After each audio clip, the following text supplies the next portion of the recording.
In this video, I want to talk with you about breaks, and I want to answer the question, when is the best time to do so? Now, I'm fanatic. I do not take a lot of breaks. I work very, very hard every single day, almost 24/7, but I don't want everyone to do that because I think for many people it's not healthy.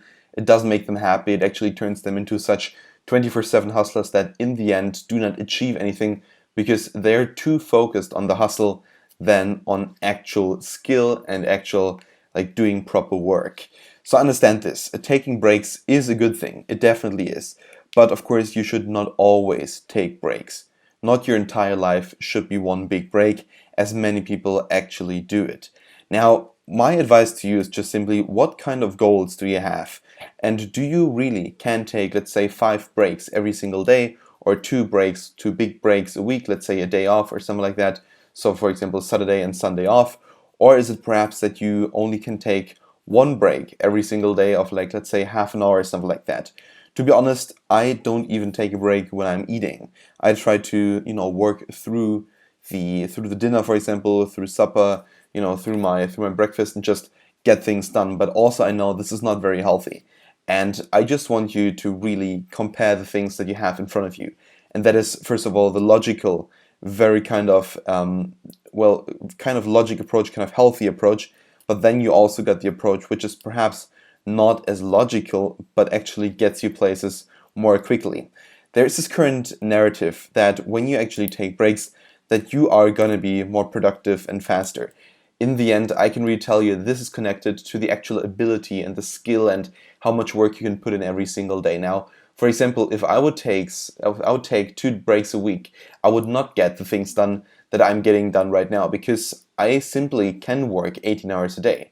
Now, there are many people out there who can do that, but most people, like 99%, who cannot do it. So for the general mass of people, this statement is actually true, that taking a break will get you places and will really help you if you use the other hours efficiently. Now, I want to differentiate between a couple of approaches right here, and I want to have a look at them with you here in this video. So let's just start with the video. So my strategy is, again, I really try to push myself every single day. I try to go until I can't go anymore.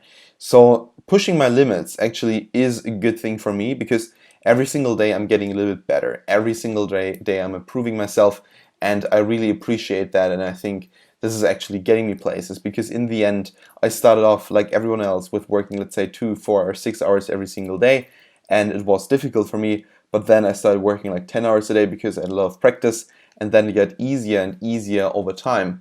So it actually gets exponentially easier, but actually there's also a little kind of difficulty between around 14 to 16 hours because 14 hours is already quite a lot of work, and most people, especially millennials, often do work 14 hours a day.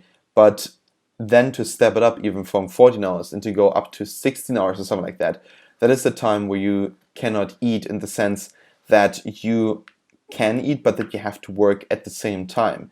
Now, this is really the kind of gray threshold which makes it very difficult for some people to become ultra productive. Now, if ultra productivity means for you to work the hours that you spend at your desk effectively, then this is your ultra productivity. My ultra productivity, the definition of my ultra productivity is just simply that I get the most out of every single day. And that also requires that I work 16, 18 hours a day. And that perhaps could be or should be your thinking. So if you push yourself every single day, you're gonna get ahead. And when you push yourself, you can also accomplish more over time. The big problem that many people have is this. They push themselves, but then they stop because they accomplished something. I always have the next goal in my mind. And when I have my first goal accomplished, I already start working on my second goal. And I think this is really what is basically differentiating me from other people and many very successful people from other people.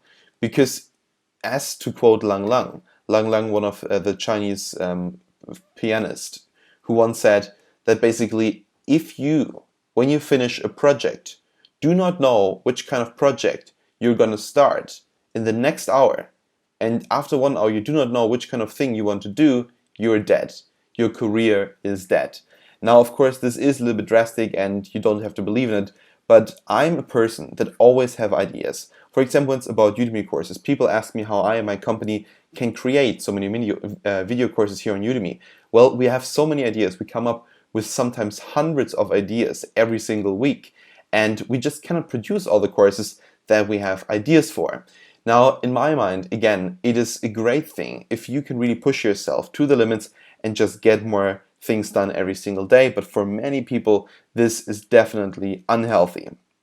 So there's also another strategy that you could use, and that is taking breaks at given times to get order in your day. So for example, what you could do is, as I did in China, at 12 o'clock every noon, I go to bed for 1 hour and I sleep.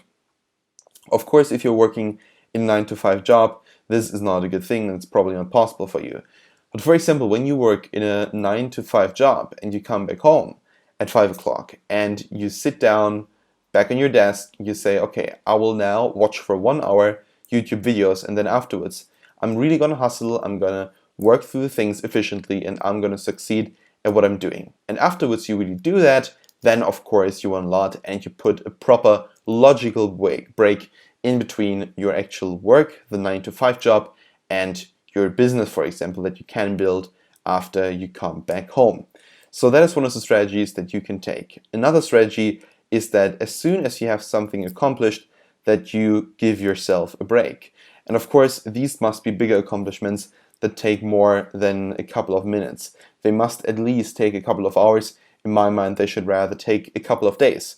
So for example, when it is your goal to write a book in 7 days, actually there are many people who can do that, to write a book in 7 days, and you want to take a break after these 7 days of 1 day, well then of course you may want to do that, because when you accomplish that, you have a logical reason for yourself. So you're giving yourself a treat. It's basically like a gift. So another thing that I believe is very important is, if you do not use this strategy, or if you want to become super productive, that when you think about that strategy, that you actually say, okay, I don't want to take this day as a break. I really want to push for the second book after 7 days. And I'm gonna write, let's say, 2 books, and then afterwards I'm gonna take a day off. So work 14 days and then take 1 day off. And when you want to push yourself and get more done every single day, is to increase the efficiency and say, okay, I want to write a book in 5 days, and I want to do this 4 times in a row. So after 20 days, I'm going to take a break. And of course, many of you will out there say now, well, this does not help me. I don't want to work that much. Of course, many people do not want to do this. I really want it to be open to you. It is up to you.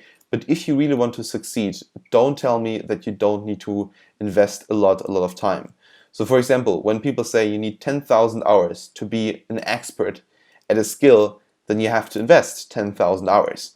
For example, every single year, I'm not sure, but probably I invest around, let's say, 5,000 hours every single year into creating my business, into creating video courses, and so on and so on. So in 2 years, I became an expert in what I'm doing.